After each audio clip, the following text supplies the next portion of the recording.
Достор, бүгүнкү темабыз татаал, бирок абдан кызыктуу. Зат жана анын сапаты, кыймыл аракет жана анын максаты. Кандай гана зат болбосун, анын бир сапаты болот. Кандай гана кыймыл аракет болбосун, ал белгилүү бир максатты көздөп жасалат. Ушуну эстен чыгарбашыбыз керек. Азыр заттардын өзгөчөлүктөрү жөнүндө сөз кылабыз. Зат жана анын өңтүүсү. Мисалы, жашыл арча, зат жана анын көлөмү, чоң терезе, зат жана анын формасы, тегерек отургуч, зат жана анын сын сыпаты, кызыктуу жомок, зат жана анын даамы, даамдуу чай, зат жана анын сан өлчөмү, 3 китеп, зат жана анын мезгилдик белгиси, кышкы куртка. Бул мисалдарды бекеринен айткан жокпуз. Себеби кийинки тапшырмалардын туура жообун табууда бизге көмөкчү материал болуп бермекчи. Эми мисалдардын үстүндө иштейбиз. Уксус кычкыл, суумай майлуу, лимонад таттуу, чай ысык, кофе кара. Өзүңүздөр көргөндөй, бир зат берилген жана анын даамы көрсөтүлгөн. А вариантында суумай майлуу деген бул зат жана анын сапаты болуп саналат. Б вариантында лимонад таттуу бул даамы. Азырынча Б вариантын туура деп турат.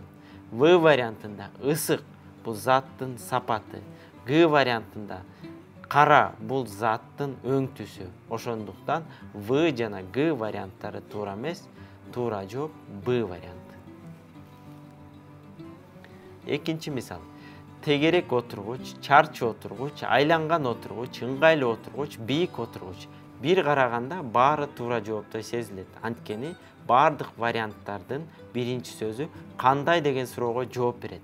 Кандай отургуч? Тегерек отургуч. Кандай отургуч? Чарчы отургуч. Кандай отургуч? Айланган отургуч. Кандай отургуч? Ыңгайлуу отургуч. Кандай отургуч? Бийик отургуч. Демек, биз жогоруда айтып өткөндөй, анын кайсы өзгөчөлүгү жөнүндө сөз болуп жаткандыгына көбүрөөк басым жасашыбыз керек. Тегерек бул заттын формасы. Ошол эле сыяктуу чарчыдагы заттын формасы. Ал эми айланган, ыңгайлуу, бийик бул заттын формасы эмес. Ошондуктан туура жооп А варианты. Үчүнчү мисалыбыз. Сабырдуу эркек, барктуу ата, сүйүктүү күйөө, ыймандуу бала, тартынчак ине. Бул мисалда да баардык сөздөр кандай деген суроого жооп берет. Эми биз сөздөрдүн ар бирөөнү талдап чыгышыбыз керек. Сабырдуу эркек. Сабырдуу деген бул эмне? Мүнөз.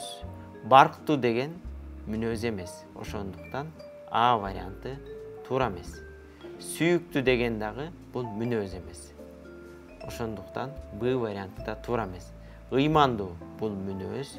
Ошол эле сыяктуу тартынчаактык да бул мүнөз. Азыркы учурда эки вариант туура.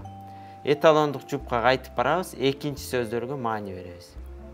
Эркек бул жалпы маанидеги сөз. Бала дагы жалпы маанидеги сөз. Ал эми ини жеке маанидеги сөз. Тактап айтканда бул анын статусу. Ошондуктан туура жооп В варианты. Кийинки мисалга көңүл бурсак. Жагуу жылуу, куруу бийик, тазалоо таза, күйгүзүү караңгы, сырдоо кызгылтым. Бул сөздөрдүн ортосунда кыймыл аракеттин максаты берилген. Биз эмне максатта жагабыз? Жылуу болуш үчүн. Биз эмне максатта курабыз? Бийик болуш үчүн деп айта албайбыз. Ошондуктан А варианты туура эмес. Биз эмне максатта тазалайбыз? Таза болуш үчүн. Азырынча Б вариантын туура деп туралы. Биз эмне максатта күйгүзөбүз? Караңгы болуш үчүнбү? Жок, тескерисинче жарык болуш үчүн. В варианты дагы туура эмес. Эмне максатта сырдайбыз? Кызгылтым болуш үчүнбү? Жок, бул дагы кыймыл аракеттин максатын билдирбейт. Ошондуктан Г варианты дагы туура эмес. Өзүңүздөр көп болгондой, сүйлөмдү туура жана так түзсөк, туура жоопту дагы оңой табабыз. Ошондуктан сүйлөмдү туура түзгөндү үйрөнгүлө.